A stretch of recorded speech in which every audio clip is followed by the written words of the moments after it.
روش باش دیسا اموا و چیروکا پندکه کرد بیجن جیکت و پیکت که اف چیروشکو هاتی بیجنه که بو کرا کوی هبو لاوکا کوی هبو او لاوک سیوی بو باوی مربو لاوکه خو خودی کر به هجاری به پریشانی راوی کر خورد گهاشت یعنی گاوا گهاشت جا اف کرجیر نباش بو بلات پلیکی وی پیت کت ایجا ویجی گوت و ای هاویردوری ویجی گوتن جیکت و پیکت اف گاوا زاروک جي ديا خور وبابي خور نباش بن اف بنتي قوتن عربي بيتشه.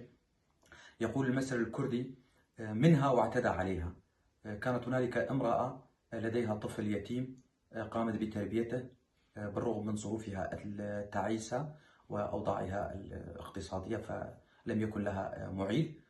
عندما كبر الولد وأصبح شابا كان يسيء معاملة والدته وكان يعتدي عليها أيضا، فقالت ومن حولها أيضا قالوا منها واعتدى عليها، أي ولد منها وأصبح يعتدي عليها. يقال هذا المثل عندما يكون الولد سواء الفتاة أو الولد الشاب غير جيدين أو تعاملهم غير حسن مع أحد والديهم أو كلا والديهم. وأفشيلو كاب هنديو سباسيور.